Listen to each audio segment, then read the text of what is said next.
You heard it right here, right now from the beat. The new ivory is mammoth. What do you guys want to know? I've done way too much research on dinosaurs. Almost a larger-than-life figure. No reason at all to think it was made by aliens. Drop down and go swimming as fast as you can. Allo Allo. All these big giants, give me a kiss and tell me they don't. The crowd, just the pot, the loudness, the excitement, the electricity. I don't know if I can take your little Canadian destroyer. Future is scary, but it's also wonderful. Welcome to another exciting episode of Unscriptify podcast where Janet meets Uncensored, powered by Jägermeister. Today we have a truly special guest joining us. You may know him best from his hilarious and daring Officer Crabtree in more than 70 episodes of beloved sitcom Allo Allo, and none other than Arthur Bostrom. Arthur, good morning and welcome to the Unscriptify podcast. Thanks for joining us, and how are you doing? I'm doing well, and a very well pronounced good morning there, so I do a good morning back. It's extremely nice to see you, as he would say. Well, you won't be the only one mispronouncing words in this show, Yeah. I believe a lot of our listeners want to know, where have you been for all these years? What have you done after wrapping up with Allo Allo? Any projects, or you were just enjoying a peaceful, quiet life? So what were you up to? Well, I've still continued being an actor. I still am, even though I'm nearly 70, but I'm not, I should be 70 next year. So I will, but as an actor, you can keep going as long as you want, so long as you can remember the lines, remember what you're supposed to do. And I do enjoy it. At the moment, I'm not working as much as perhaps I would like. But there's reasons possibly to do with that, which we can talk about. But I've kept on being an actor. And actually, my first love as an actor was always stage work, even though I'm well known for being on television.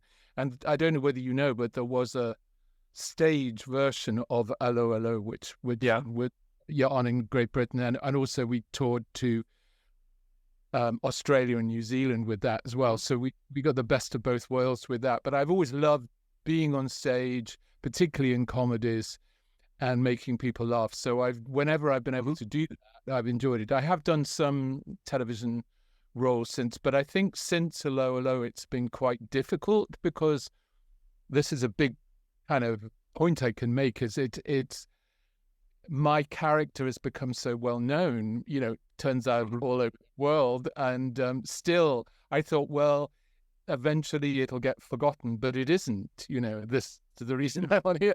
There's young people who weren't even born, when it was made, who are watching it, so it doesn't go away. Now, okay, I'm a lot older, but it's difficult when you can kind of get stuck in people's memories as just one thing. And so people, even when I'm performing in plays, people say afterwards, they often say, oh, I kept thinking you were going to say good morning or something. You think, oh, how do I get out of it? And it's really tough, and there are quite a few people, particularly in series, that just get, you just think of them as one thing. I think anybody who's, well, it used to be the case that if you were something like James Bond, or if you were Doctor Who, or whatever it was, you couldn't be anything else because people just knew you as that. But it seems that modern people doing it, it doesn't have that effect, whereas it still has that effect to people that did it years ago. It's like that rule still the same, because there aren't many of us within Allo Allo that have done a lot. We've kept working, those of us that are still alive. You see a lot of the older members of the cast, sadly, are no longer with us. But, we did work and we carry on, but not possibly in the way that we wanted to. So I don't want to start with a kind of downer, but that's just the fact.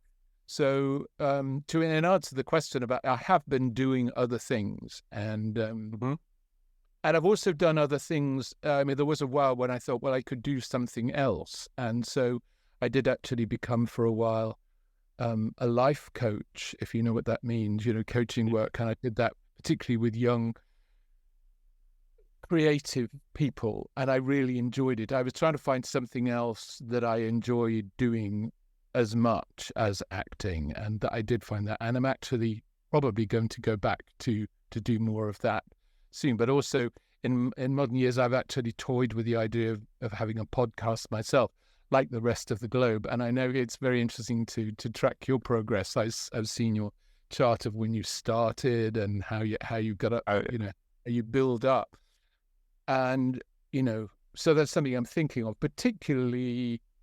As I say, I suggested I won't be long till I turn 70, and I'm doing my best to stay really healthy and fit and all of that. And in some ways, I'm fitter than I felt 10, 15 years ago. So, and I think that's something I can talk about. I like to talk and interview and hopefully influence people, in the same position, who want to do that. So, I know that's what you're doing with just of discussing ideas with people. I love podcasts. I'm addicted to it. I'm always on YouTube and everything like that. So I thought, well, this is a medium I know something about. I think I'm pretty good at asking questions as well as hopefully answering them. So, that's what, that's something else that I may well do.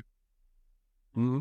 Yeah. But a piece of advice for podcasting, if you ever get into it, it isn't as easy as it looks on the outside. Trust me. So you got to find a good crew around you for this. Yeah. I mean, I would probably just start on my own simply because you have to do that. But eventually, absolutely right. The ones that, and it's like since the pandemic, COVID pandemic, we've had to learn, we as actors have had to learn, if you do any kind of auditions, you have to do self-tape auditions. So I've finally had to learn iMovie and edit my own video and things like that, which, the older I get, I find I'm a bit tech phobic, but I find it's actually, I actually can do that. Now that's simple editing, and I could also, because I do voice work, I could also edit a piece of vocal work, but not as well as it would need to be. And I certainly see, with podcasts and things like that, particularly ones that go onto YouTube, some have very high standards, and other ones I just think, that they're either the pace is too slow, it doesn't get, or the people talking, they take cookery programs. I mean, they're very interesting. Because I turned vegan a few years ago, and so I watch a lot of programs, but some, it's like they're faffing around in their kitchen, if you understand what that means. Messing about, and you have to kind of, it's almost like watching a kettle come to the boil, and it's, it's like, let's skip to the next bit, or if you're blending something, and I think, the good podcasts that keep the pace going. Mm-hmm. Yeah. But we are also the proof. If we can do it, trust me, anybody can. Yeah. So, And talking about you and the Allo Allo, it maintained a loyal fan base over the years, as you said. What do you think was the reason that contributed to its lasting legacy? I think because it's set in a defined period, and particularly in the war, it's in the war years, and people that experience that, I think particularly actually, certain characters, the German characters, are particularly popular within Europe itself, or in Eastern Europe particularly, or countries that were actually occupied during war. And I think they like to be able to laugh at the, characters. So I think that, but in England and near maybe Holland, or Holland is another case and point with that, but other countries, particularly ones that speak English really, really fluently, they seem to like my character or the French characters and the send-up of all that. But I think the fact that it just is a funny program. I mean, we were in it and we loved it. We always laughed at it. You know what I mean? It's not like I can't remember all the episodes I did. I can remember parts of it. But I mean, we all laughed at each other, and so I think that came over in a way. I mean, I think people could tell we were sort of enjoying ourselves, even though we were doing our jobs, and they were so well written. I mean, I don't know whether you have other series by the same writers, but there was one before us called Are You Being Served, which was set in a big department store. And that was sort of very camp and rather sort of sexist. I mean, it'd be difficult to say now. There's so much that's, not really suitable now. But and then there was also set in the war, the really famous series, which is still on British BBC One, it's still on, is Dad's Army, which was all about what was called the Home Guard. In other words, people that couldn't actually fight abroad, old retired people, and they were doing lookout work and whatever like that down by the coast. And that's still shown. It's the same writer, and he wrote lots of sitcoms. And so the quality, to me, I was growing up watching that series, as in my early teens, I was watching, here I am nearly 70 and it's still on television, Wow. And when I decided, when I was going towards wanting to be an actor, which I only really thought about seriously when I was at university, somebody asked me, what would your ambition be? And I said, I would like to be in a David Croft comedy. And of course, Allo Allo is co-written by David Croft. So I managed it, and that I managed my, which is, because I just think they were the best, they were fun. They still are funny. Whereas, I mean, there are some comedy series which their type of humor really doesn't work anymore. I mean, it just seems of its time. And whereas our situations were sort of ludicrous, but they were funny, I mean, and there's a sort of, in other words, slapstick. I mean, they're sort of, that's an it's rooted in old-fashioned ways of doing comedy. And I think that's why you can watch really old comedy films, for instance, and still find it funny, because the people knew what they were doing, and it's still funny. Well, I did know that it was big in your area of the world, because back in the 1980s, when the show was getting really successful, and we were told it was getting really, really successful abroad, and then I think the amount of countries that were getting was something like 86 countries worldwide, which amazed us. We couldn't believe that. And we were sent down to Brighton, which is in the south of England, for a conference where overseas buyers of television series came to watch, what was on offer by the BBC. And because we were so big, a few of us were brought down. We had to be in our costumes and everything like that. But we met a lot. We met a lot of these, TV buyers. And I've never forgotten that I met the main Croatian buyer, and she said to me, she just came over to me and said, "You have no idea how popular you are in our country." And I was going to really crazy.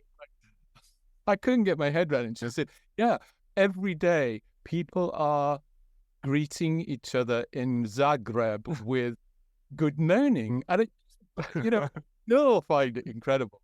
But that's and I did know it was sold to Montenegro, and I'd seen it on a list, but this is sort of probably the first official contact I've had, so it thrills me that it's still happening out there and people finding employment, Yeah, I mean, our parents, even maybe some of our grandparents, grew up or were living in a time where BBC shows like Allo Allo, like Only Fools and Horses, Black Adam, and all this other stuff were very popular here. And actually, speaking about the situation in Zagreb and people greeting each other with good morning, I recently found out that our version, because there's a lot of people that use the phrase Dobar jutar, which would be mispronounced good morning in our language. So, and it's still reprised. I think last year, Allo Allo were on our national television, and we grew up watching similar series, and Allo Allo included. So you're a big, you're still big here. not just like in Amazing. 80s. Where we really got an impression of that was a few years ago. I think it's over 10 years ago, but we were approached by a woman from Bulgaria who she translated all the episodes of Allo Allo, the whole series, and she's apparently quite famous. She's a brilliant translator, and any kind of play coming to Bulgaria, say going to Sofia or something from Broadway or from the London West End or wherever, she would do the translation of the play. She's very, very skilled, and I was anyway. She wanted us to come over to Sofia, and we did. 6 of us went. We were there. We got sponsored, and we went over. It was the Sofia Film Festival, and she said, "Oh, you must come. It'll be as if the Beatles are coming." And we're going. We're thinking, really? You know, it's like we couldn't believe. Well, there was a huge reception for us. They'd sold out the venue. It was the last minute, but sold out within an hour. Mm-hmm. And there was a big press conference, so TV, radio, and everything. We hadn't experienced anything like that since our days back when we were recording it. And everywhere, you know, went, not in the costume necessarily, but just walking around and exploring Sofia, I was recognized everywhere. You know, people would point it out, and they had seen it then, the whole series, 19 times, which is like more than it's been shown in Britain. And so that was amazing to us. And then somebody said, oh, you know, the stuff you see on YouTube, one was the Slovenian Youth Orchestra playing the theme tune to Allo Allo. Yeah. You know, things like that. So it's just, I still find it extraordinary, you know, and in this country, you know, I mean, exactly what you were saying, though, that you know, your parents or whatever, they watched it, or grandparents watched it, and so families watched it, and then youngsters understood it, and then you grow up and you maybe tell your youngsters about it, and they get, because I do get, you know, 8-year-olds and 11-year-olds who do imitations of me and Allo Allo now, you know, and I think, well, you weren't even thought of, you know, it's so long ago. So it is very interesting. And you have to understand how surreal it is. Mm-hmm. For those of us that were in it, but it's great. I'm very grateful for it. But at the time, like in the 80s, it's different time, I would assume. No social media, no internet, different time to be famous. Yeah.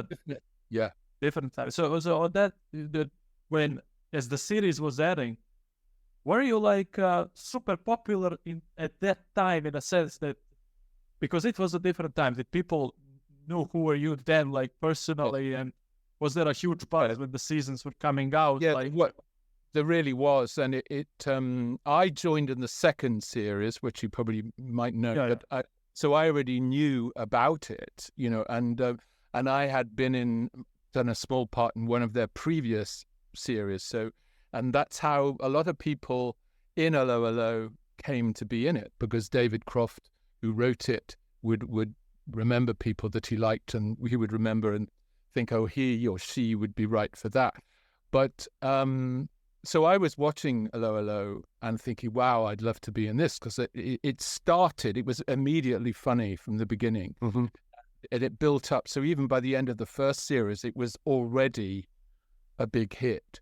And then I came into it. So, and they added this other element, and fortunately my character took off. But yeah, we only had 4 TV channels then. So when I joined, it was 1985. So 2 for BBC and 2 for independent television. And so I remember on a Monday night we were on originally, and there was nothing against. We were at 8 o'clock in the evening on a Monday night, and the other channel, you know, there was nothing else against us really, and we were getting 15 million.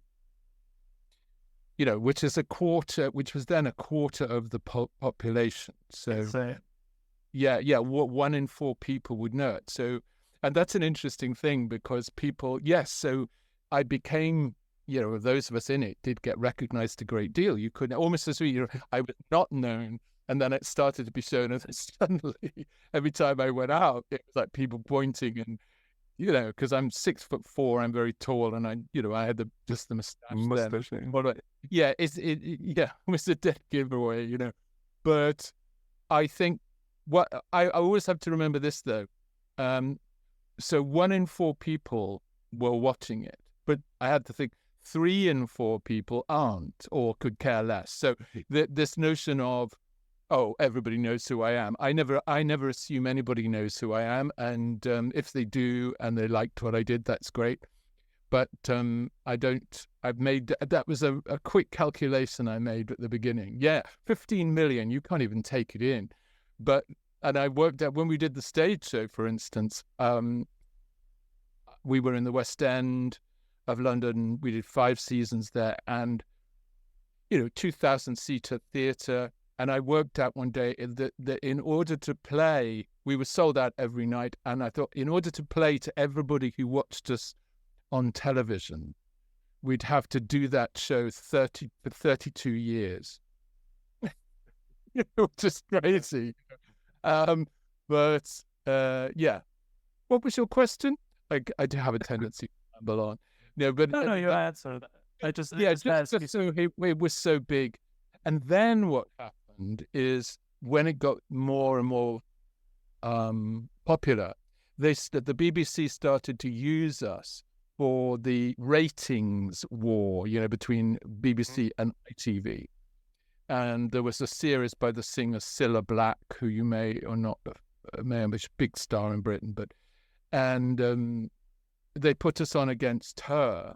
So our ratings completely disappeared then because they put us and it was very strange what they did, but people just recorded us, and they on the video recorders. But the other show that was the other side was one of those ones that you wouldn't be likely to.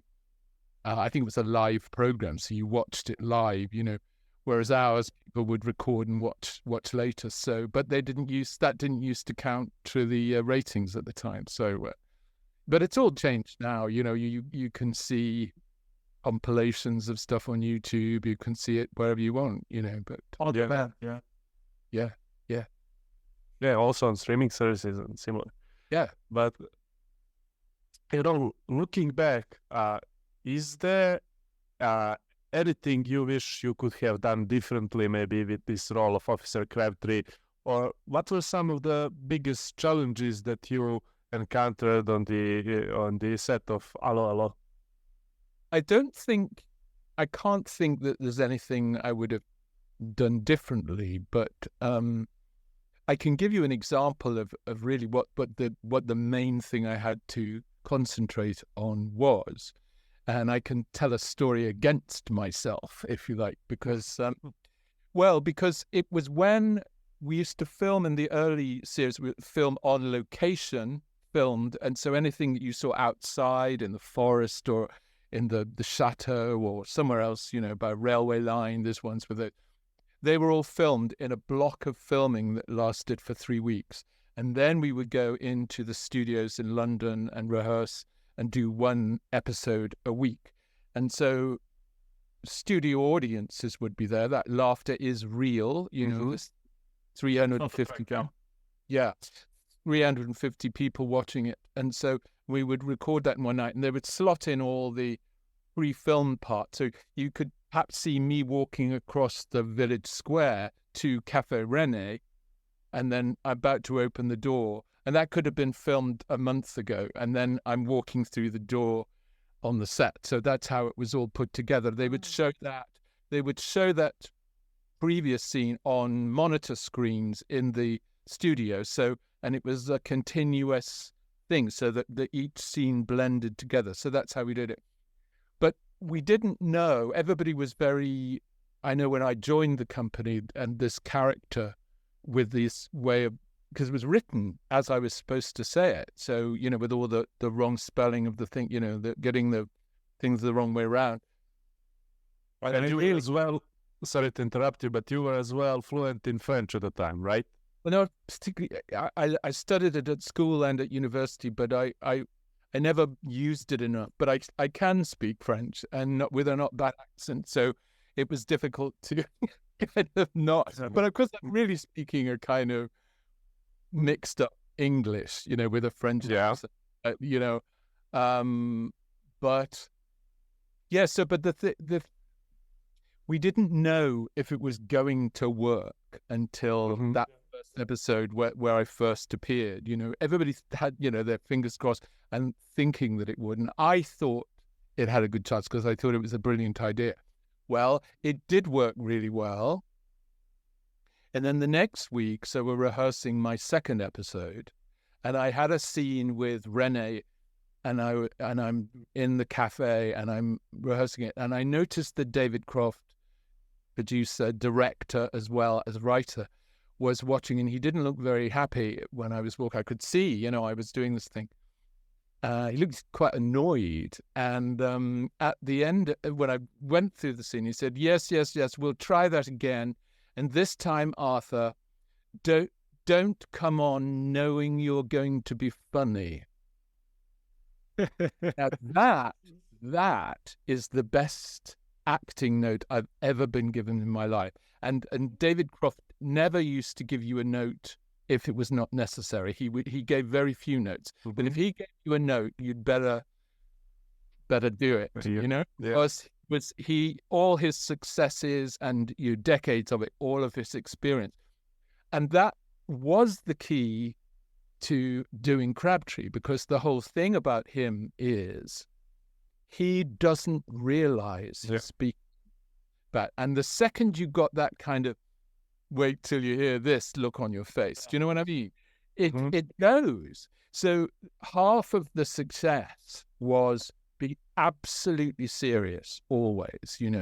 I have good news, and looking around and all of that business, all of that, which everybody else did as well. But, and saying something with absolute seriousness and never even suggesting, with your cheeks. But okay, that's the job. But that's the big, and I am proud of the fact that having had that, I have to say, devastating note from David Croft, I never was given that note again.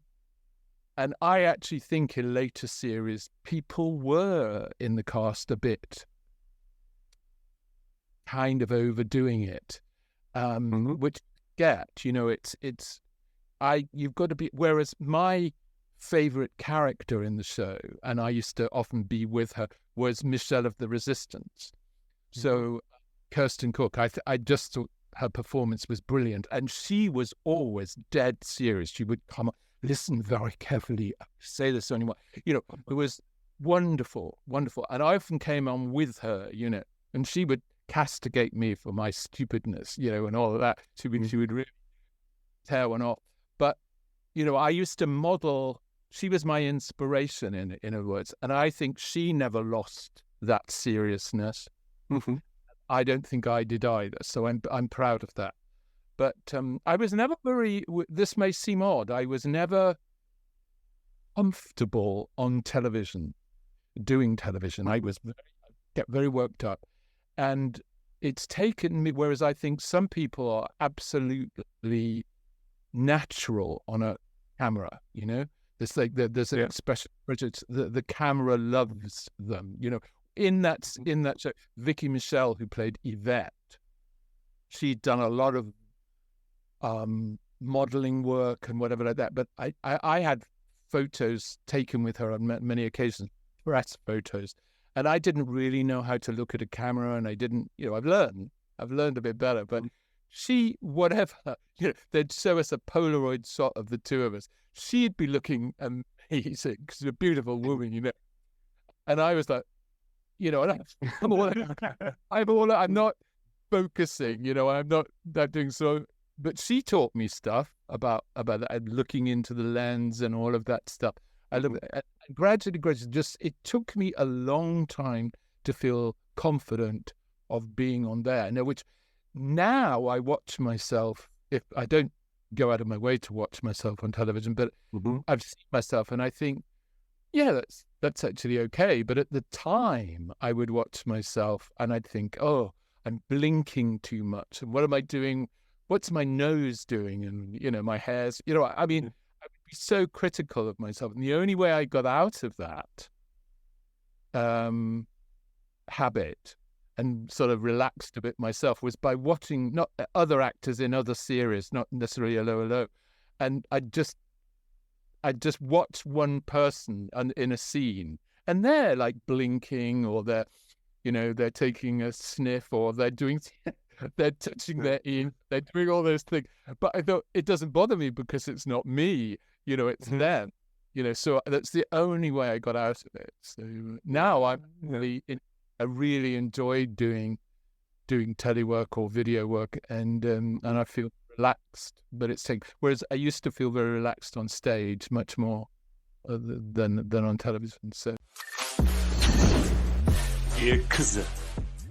Yeah, Arthur, also prior to this interview, you mentioned that you were always drawn to Montenegro, like you were called by, and literally being called by Montenegro right now. Well, yeah, and just to do the background to that is I've noticed over the years I can be a little bit, do you understand the expression woo-woo, like into, stuff to do with communicating with the universe or whatever like that. But anyway, I very much follow my own intuition. I notice things, I like, and every now and then, the only way I can describe this is, this usually happens with a person.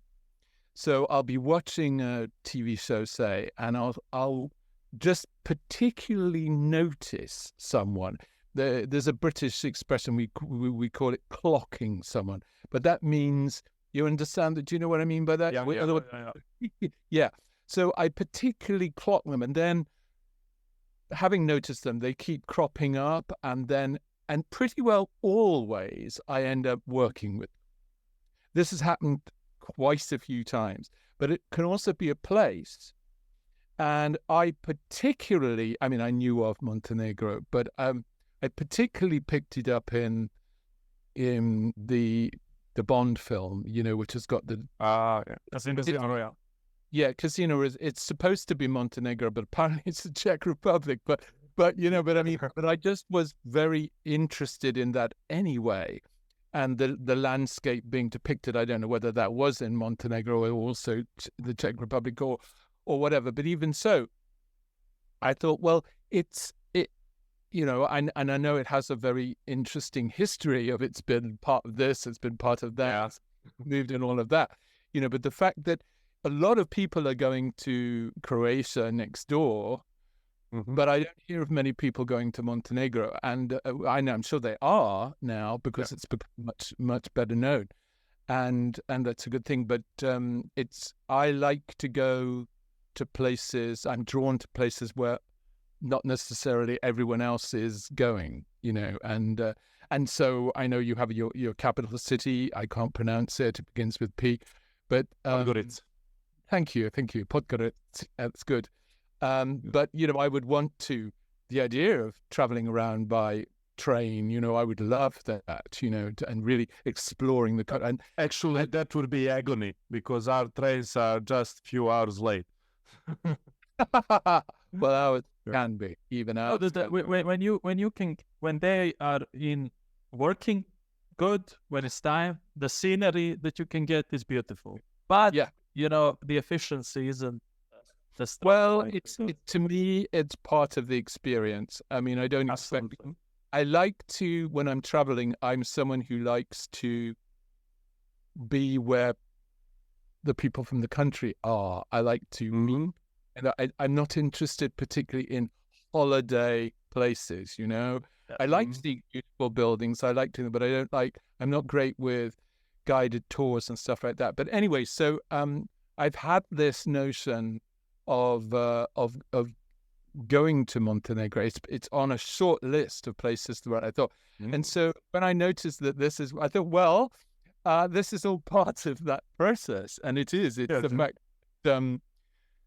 So, the link to this said it was so-and-so Budapest time. So I thought, well, maybe this is Hungary, where I have been. But then I saw where you were, and I went, it's coming towards me, and that's, so that's a strange thing. But it always works out, and something to, and now we're talking, and Yeah.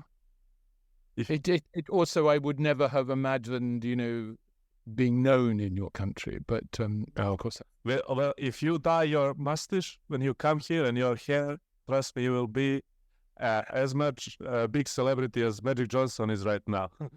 Because he is here at the moment. Oh, okay, yeah. Well, I don't seek being Yeah. noticed. You know what I mean? If someone notices me and they do it, sometimes if I'm in a cafe or a restaurant or something like that, where you're there for a while, someone will recognize me, but it's not something I look for. But Nobody is, I would imagine. Sorry? Nobody is looking for that, I would imagine. Well, you do know. I think that some people really do.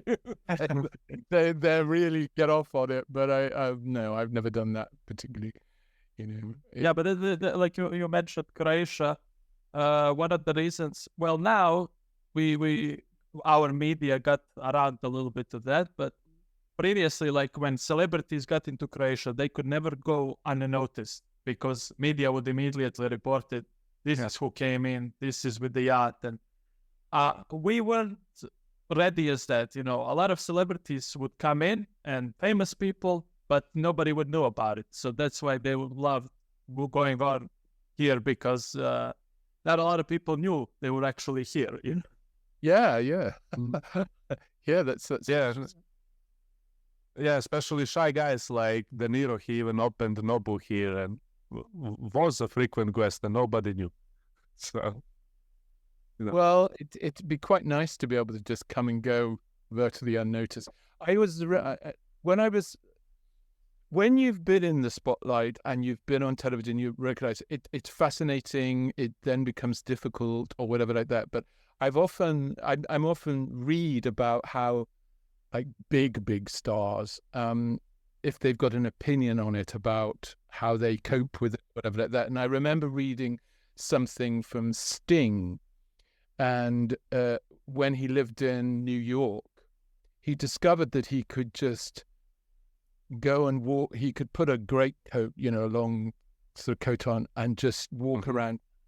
But it was in his head. He was deciding, I don't want to be recognized, and he could walk around and hardly anybody was noticing. But if he decided he wanted to be recognized, he immediately was. It's like something in him switches on from neutral, everyday person walking around to hello. It's like, and a friend of mine said this to me soon. Recently I was doing a show last year that afterwards I did a you know what I mean by Q&A. So it's kind of what we're doing here, with the audience. And she knows me as a friend, this friend, and but she said, when I walked on for that, she said, I'd never seen you be like that. She said, I was really switched on, kind of full height, looking, taking everyone in a way. And I said, well, that's the job. You don't want to kind of shuffle on and be apologetic about yourself. That's part of the thing. But she said she'd never seen it. And I found that interesting. And I think that's actually what Sting was on about, because you think, how could you? I think once I passed Tina Turner in the street in London, and I'm pretty sure it was when she was very old. She's already retired. But there was this short woman, not dressed, big, walking across the road from King's Cross Station, which is where the international trains come in. Yeah.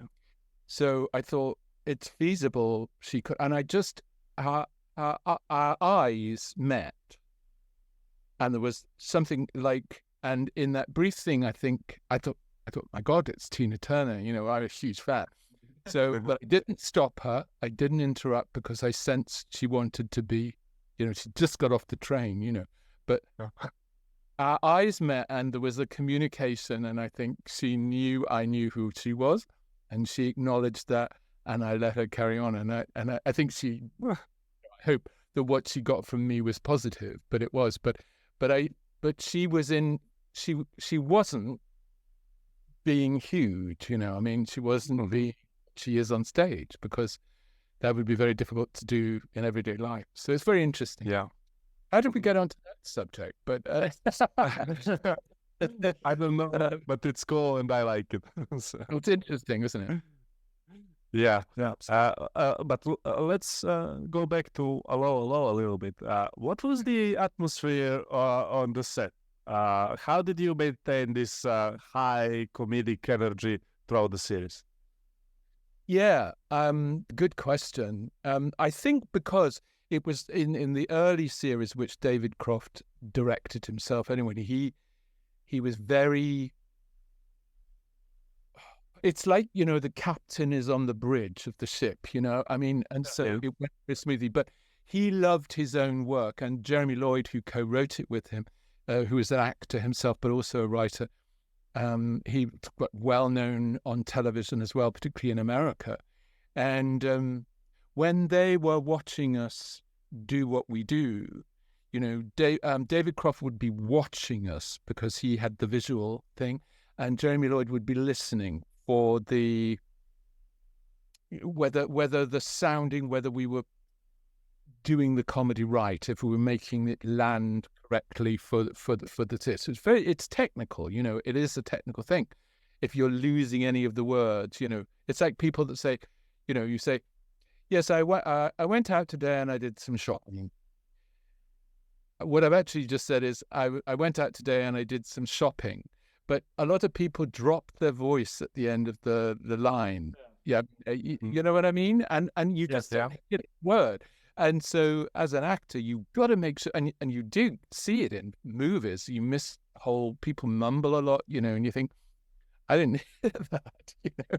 It's important to be heard. So he also expected, David Croft was expected the rest of us that were there in rehearsal to also pay attention to what our fellow actors were doing and provide our own laughter of it, which was not difficult because we found it funny to watch, you know, in the same way as the shoe. Because that's showing respect to your fellow actors, but also it's helping them know exactly where the laughs are, you know. So even though it was fun, and it was fun, it's work, and it's serious work, and comedy is serious.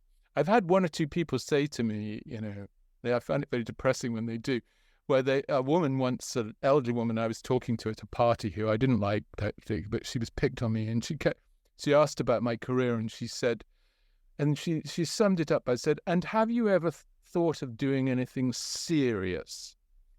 Or, you know, and it's like and to me, doing comedy well is very serious. Mm-hmm. So, you know, you get the laughing at it out of the way in rehearsal, but you're doing it in front of a studio audience, and it's going to be shown to, as I've said, millions. You don't think about the millions then, but you just want to do it properly, do it well. Like anybody in any job that enjoys doing what they do wants to do it well. There's no difference. We're just, that's what we're doing. And I think with comedy that people think, oh, we're just having fun. It is fun, but it's also serious. You know, it's serious. You want to do it well. So that you've got a professional head on you. So getting that balance is what it was all about. And everybody in that cast, I mean, if you try to imagine anyone else playing those parts, it's hard, isn't it, to imagine anybody then. You know, I think everybody was perfectly cast. And it got awkward later on when, like, the actor that played McClare, he died really very early on, late 1980s. He died, 1989. You know, because there were a lot of much older actors. I was 30 when I joined it, and I'm now nearly 70. You know, so it was a long time ago. But others were in the late 60s, early 70s. Jack Haig was nearly 80, and they did replace him, and the person was good, but not. It wasn't him, you know, because had this. It's difficult. It's difficult, and I know that in the stage, people that have played me in the stage show, other than it's the amateur companies do the show and all of that. I don't know how they do it, but and I don't go and. But I think anyone other than the one that was cast, it's very difficult to imagine them. So that it doesn't. I've gone off the question, but it was how did we keep it up? What was it like? So it was serious, but it was fun. So in between rehearsals, and it has a lot. I think a company that laughs together doing a comedy has got a good chance of it working. Now, like any work environment, there would be people that you didn't necessarily get on well with. I don't know of any work situation where that doesn't happen. It's universal. And so there were people that I found difficult, and maybe they found me difficult. And also there was the phenomenon of certain characters sort of rose to the top in terms of being, the whole series was popular, but there were certain characters that seemed to be more favorite than others. And I was one of those ones because it just is a fact. So I had to understand that. But that's difficult when you're around other people that are also, that you could find a sort of jealousy or pettiness like that sometimes. But that's just life, isn't it? So you just get on with it. But the overwhelming thing was, as a company, we worked incredibly well, and we brought out a very high. When I watch scenes, which I don't often, but if it's sometimes a repeat will come up on television, and I'll just watch it, and I sit back almost. It's hard to be independent from because I'm part of it, but I'll watch other actors that I work with, and I just think, my God, you were good. Look at that. Look at the way you did that, and I'm so proud of it. And I think we're all kind of proud of what we did, but without being overinflated of ourselves, with our egos. You know what I mean? It's a difficult thing. But again, like any professional, like what you're doing now, you want to be the best you can, don't you? You want to do it best of your ability. So I'm the same. Whereas, I come across young actors sometimes where they don't want to put the time in, or they don't want to learn anything. And I've been an actor now for something like 46 years, or possibly more. I think it could be 47. And if a day goes by where I don't stop, where I suddenly stop learning something, well, it'd be boring, wouldn't it? I want to be learning, and I want to be curious about life and places and things to the day that will pop off, whenever that might be.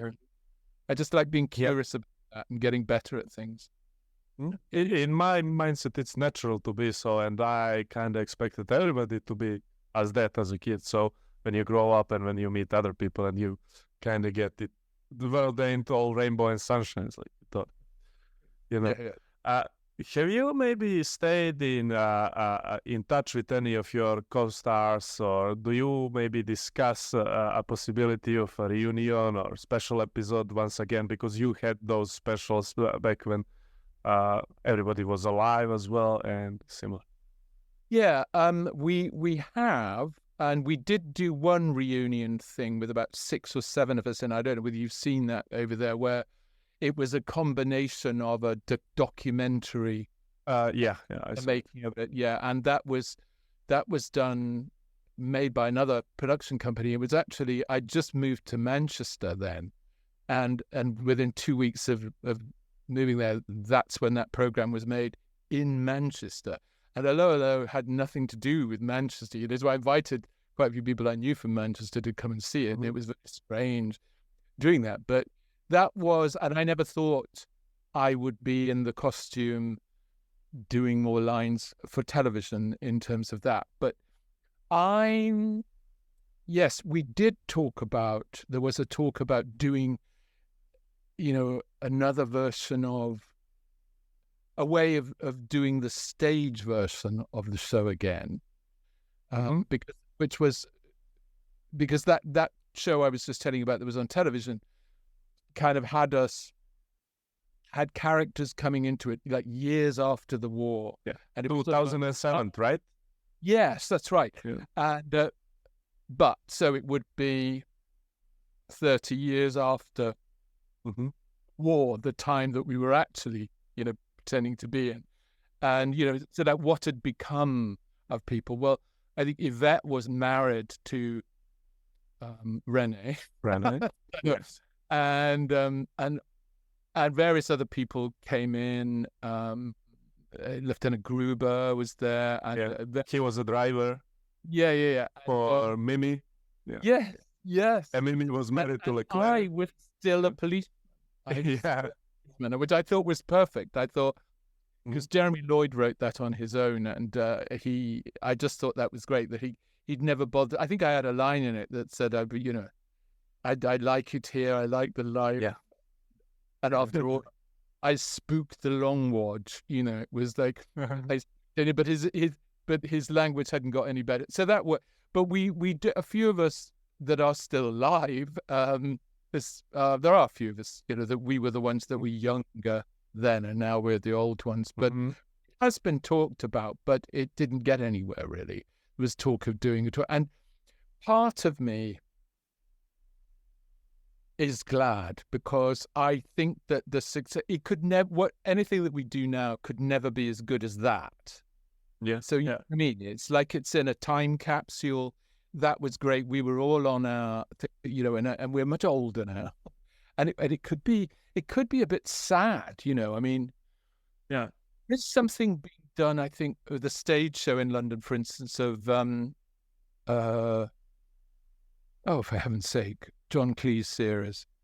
No, can't think of it. We'll have to edit that out. But it's yeah, I mean, it's like if you did Monty Python's Flying Circus again. You did anything like that. They're of their time.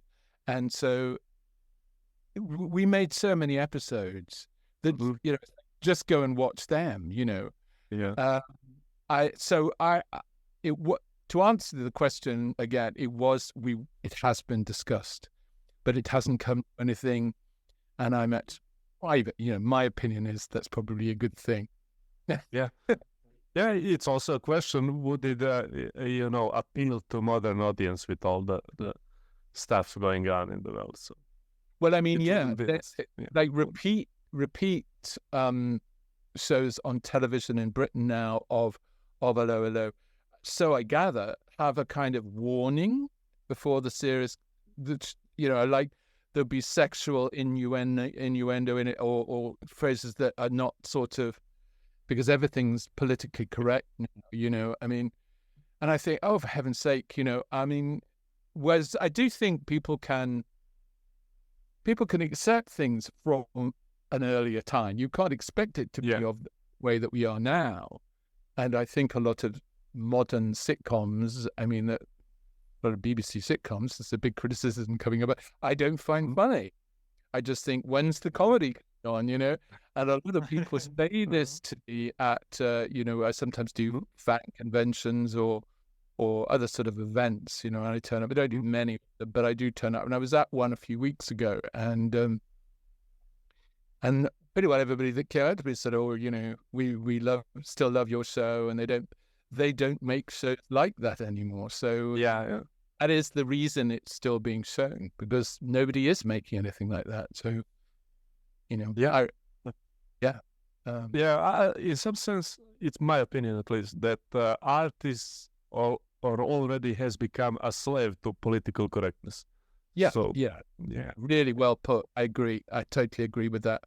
You're quite right. I mean, in the sense also, I mean, I hope I'm not going to say anything dreadful on this, but I mean, I would, but I have to be careful when you're being interviewed now, because you could make a slip that could be politically incorrect in some way. and you can be. Do you understand about being cancelled? Yeah. It's just the worst thing. I just think, people's careers just dead for one thing they said, and I think that's all wrong. I mean, you can criticize, but for heaven's sake, So there's a lot of. So I think that's also leads into what you're saying about art in terms of that. That the second you put rules behind it about what's acceptable and what isn't, then it's not art, because the whole point about the creative spirit is coming up with new things, not this is the sort of corridor we must all go down, and I'm much more interested in what's out at the other side, and experimenting with things and finding new ways of doing things. I still feel like that. Yeah, you can. Well, it's basically becoming equal, propaganda and media. So modern media and art, films and everything, either left or right, it's all the same. But That's right. Can I tell you one negative legacy of Allo Allo? Yeah. You tell me what you think about it. Well, I don't know if it's exactly from your show, but I would assume it has been influenced by Allo Allo. In present time, when Hollywood makes a film that happens in a time period different or happens in another country with characters that are historically not speaking English. Yes. For some reason, they will use English, but with the accent of that country, and we have to pretend like in Allo Allo they speak. You know what I'm saying? Because in the show, obviously, which is for the comedic effect, they speak English and they formally speak French, and you, with the terrible accent, speak French. But when you put it in a historical film that's supposed to be serious, and some guy with the full British accent now tries with French or Italian or something, like we already informally agreed that you're not speaking the language. Why the fuck are you trying to speak with accent? What's going on here? No, you're absolutely right. But I mean, I don't think we started that. I don't know, but you may popularize it, Maybe, So but if you watched any movies, wartime movies or whatever, you would have terrible German accents of thinking about that. In fact, Richard Marner, who played the colonel in Allo Allo, Colonel von Strom, he was actually of Russian origin, but he was often he will crop up in all sorts of films doing accents like that. But the thing is, there was a lot of ignorance about what we're a much more global understanding world now, because we can move physically, travel to different places, but also on screen and whatever like that. We're actually there's the chance of hearing accents from another country, but then it wasn't. I mean, there was an Irish accent that you did, and if you go to Ireland, whether you're in the south or in the north, it's a huge difference. But also within England itself, there's so many different accents within England, I mean, so many. We're not a big country, I mean, you can just go, I live now in Liverpool, which has a very, very strong accent, but it's only 35 miles from Manchester, and that has a completely different accent. So, there's no such thing as, they used to call it, which is kind of what I do, which they called it Southern British Standard. And I'm actually not from the south of Britain, I'm from the Midlands. But when I grew up at school, everybody spoke with what was called, BBC English is another one, which is like quite, which people would say was, people thought I'd gone to public school and I was from a very rich background, because I've developed quite a kind of posh accent, not deliberately, it just comes from acting, and it's neutral, so I can move into other accents from that. But if you are a very strong accent originally as an actor, it's difficult to move. It's more difficult to move around. But I think I understand why it's annoying to you, because it's patronizing. it's very patronizing. And it also, I have to say, within Allo Allo, the different accents made no sense anyway. And every now and then someone will bring this up, because if you look at Allo Allo, the French understand the Germans understand the French, but neither understand the English. Yeah. So there's no logic to that. And every now and then someone would say that, and David Croft would say, do you understand the expression, it's a can of worms? That's a British expression, like something you don't want to go, you know. Yeah. So it's working fine, let's not go with it. You know, and because the two British airmen would always go, what did you say? I'll be in here, frankly, might be that. And you know, but those are also my accent is very much, you know, it's a comment not on the French or any of the other ones. It's about how bad English people, British people generally are at speaking foreign language. And the reason is because we can mostly be, you know, understood elsewhere. It's you know, I would say Spanish, English, and obviously Chinese are the ones that the most people get. But I mean, so you pay me a great compliment by speaking to me in my native language, but I could possibly pick up and start. You know, I like to get the facts right. You know, but beyond that, I always know that I can be understood, and it makes us very lazy, as you know, in how we speak. So that's a sort of background to why that is, and it was so often, you know, British actors pretending to be Russian or pretending to be German, and to be honest, any one of those, you know, the European, you know, they could be Polish, they could be German, they could be Dutch, they could be you know, and the accent's the same forever. They're the one that actors are doing for all of them, and it must be very annoying. But I will tell you, I don't know if you watched maybe the film Death of Stalin. I haven't yet. No, but it's on my list. Yeah. Okay. Yeah, but that film is great because it just completely ignores the fact that, you know, they don't speak English with the Russian accent there, although they play historical Russian characters.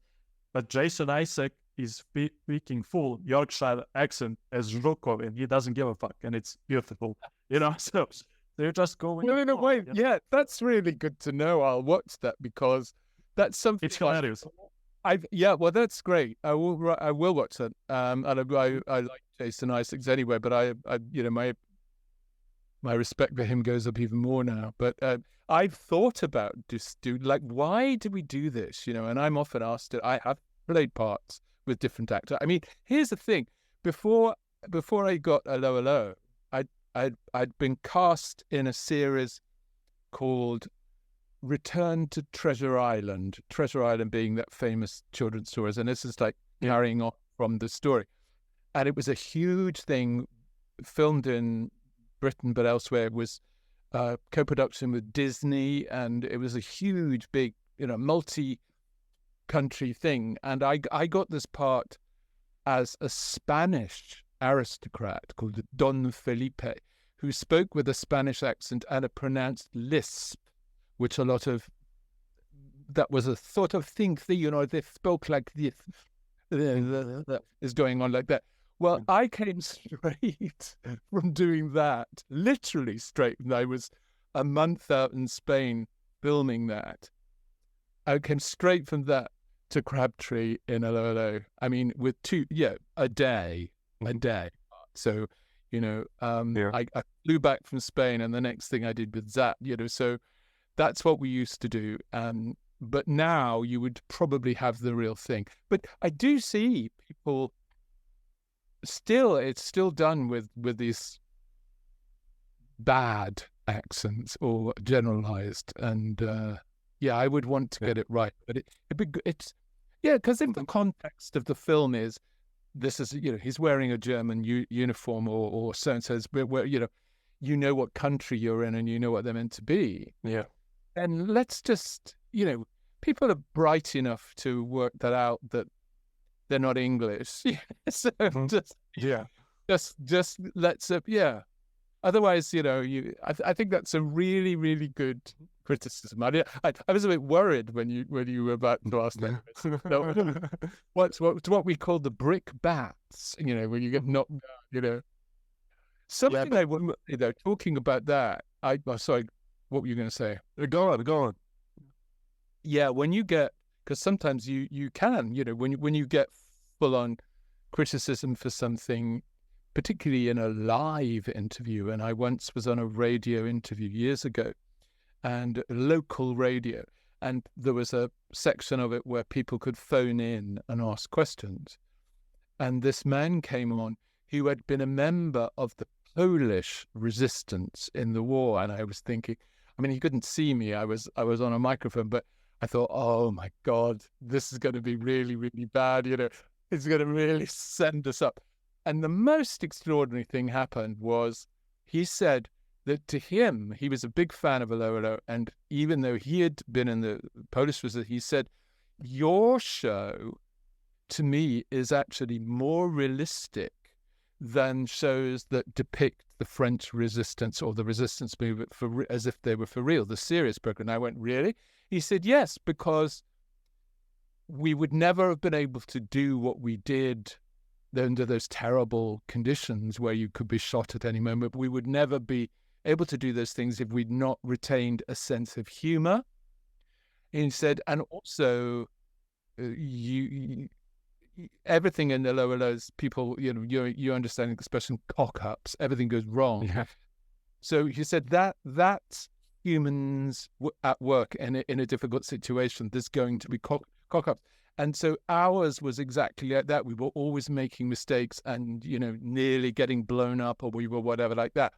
So we said yours was closer to the original, whereas other ones are depicted in a way that everyone's kind of perfect at it, Yeah.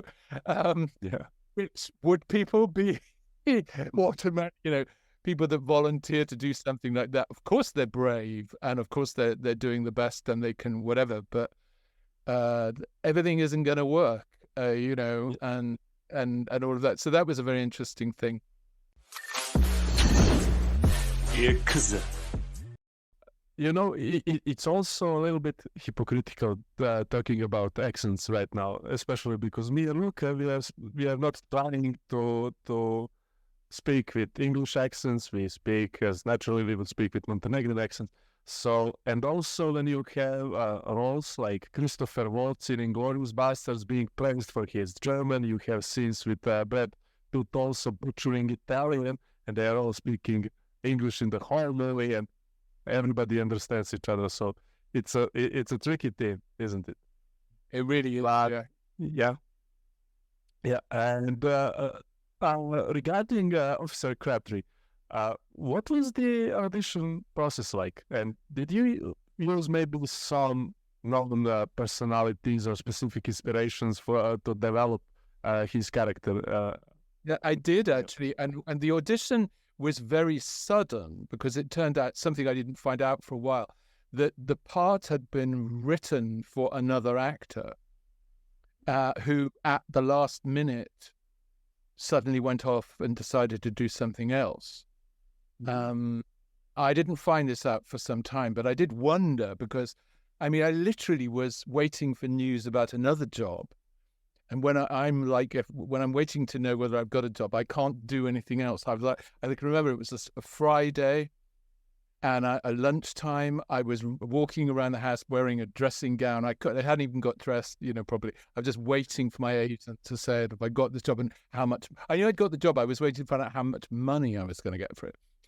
And then I got rung up at home by the Allo Allo production office. They didn't ring my agent, which was odd because I'd worked with them before, and they had my contact details and asked if I was available for 10 weeks coming up in about 3 or 4 weeks' time. And I wasn't because this job I was waiting to hear. And I went, well, I don't think I am, no. And so it's, not to worry, I'm sure there'll be something else. And then I rang my agent who said, oh my God, we must think, hang on, I'll ring you back. They rang me up and said, we'll get you out of the other job, because it wasn't anything important, but it was paying well. and they rang the office and they said, come, gave me an interview that same day. So this was about 1 o'clock lunchtime. Be at the BBC Television Centre at 4:30 that day. And then I went, and there were some others. I could see there were others waiting to go in. And I was given a script, of a scene, and I saw it was all written phonetically, with how the lines should be done. And I immediately thought, oh, I know what this is about. This is about how terrible British people are going abroad with their phrase French, which is true. I mean, no attempt at an accent, no. And so I just knew what it was, and I already had an idea of somebody it reminded me of. So I went in. As I say, I had worked for David Croft briefly, so he remembered me from that. And it was one of those interviews, I think I was in there 10 minutes or 15 minutes, that was just like everything I said got a kind of great or wow, response. And I thought, this is going well, So, and he asked me, David Croft asked me about what I thought of it. And I said, well, it reminded me of a previous prime minister of ours in the UK called Edward Heath. Now, he was in the 1970s and early 1980s, and he was famous he was what you call a Francophile. In other words, somebody who's really interested in French and the French history. He spoke fluent French, but without a trace. Yes, yeah. So he would say, "Eh bien, nous sommes ici pour voir." Nous sommes aller au café. So with a frightfully sort of voice in the background, and I always used to crack me up. And anyway, I said that to David Croft, and he really liked it as the idea. So yeah, I know exactly what you mean by that. So I think the fact that I had ideas for it, but it did remind me of that.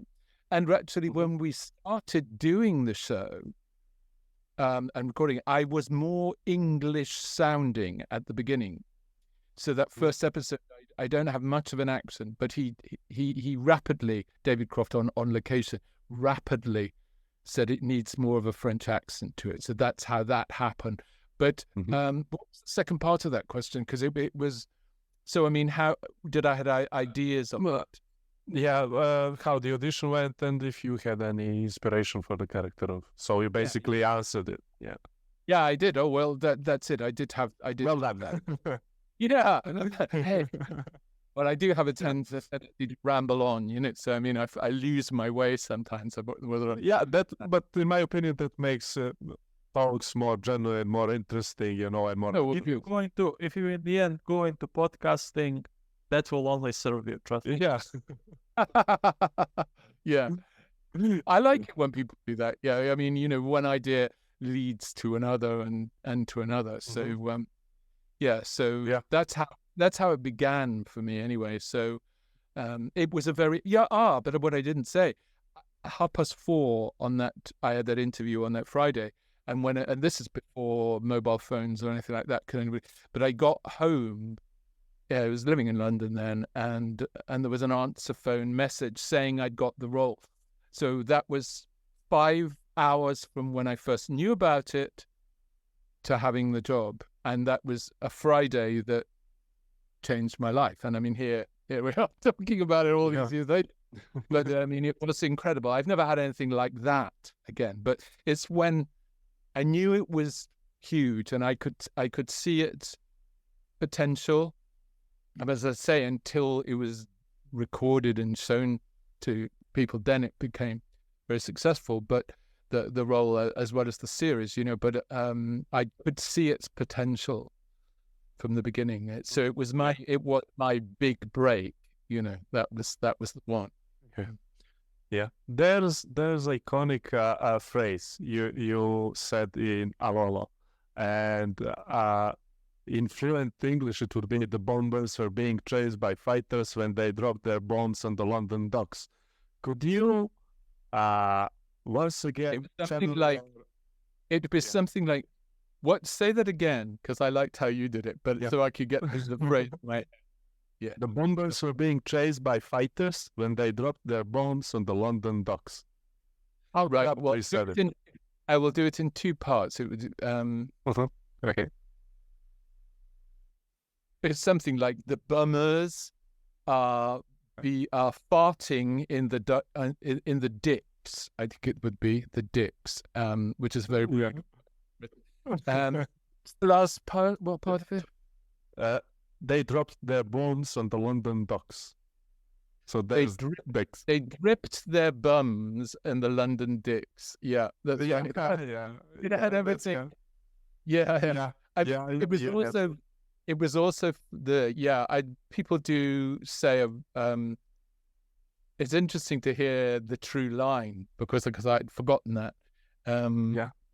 People do a paraphrase. I loved it when you said, and then they'll say something I didn't actually say, but different, because I can't remember from all this time. But the other, the even more famous than that one was, and I think I was the first person to say this word before 9 o'clock in the evening, which is what's called a watershed thing in British television, where you weren't supposed to say anything rude until it was later in the evening.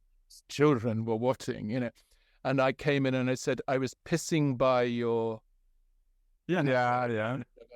pissing was, and that, that's when people say, oh, I didn't realize it was a real audience. Well, you can always tell if it's a real audience because the actor carry on speaking.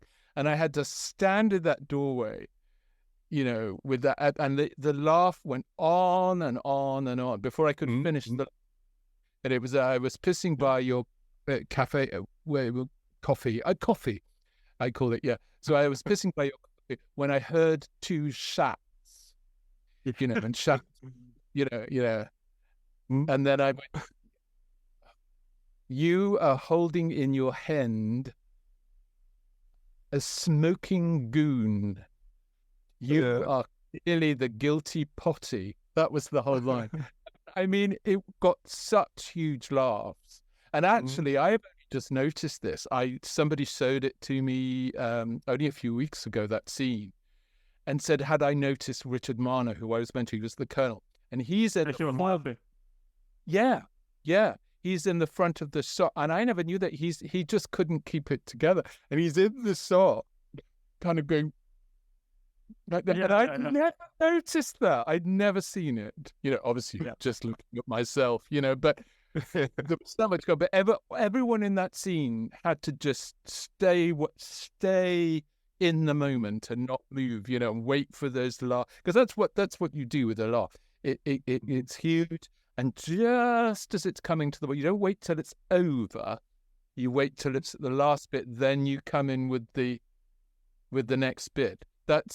So that's where you've always got to be listening, So you can stay the laughs of that, and it's called riding the laugh, And if you do it well, but if you come in too early, they won't hear what you've said because they're making so much noise. So they miss the next bit. So the next thing will just go, nothing happens. So there is an art to it, That's why I love it. I love it when it's right, and some people can't do that.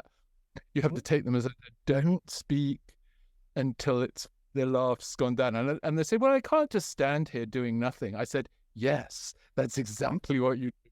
And you focus on the person that you're speaking to, because it's not real. It's acting. Nothing about it's real.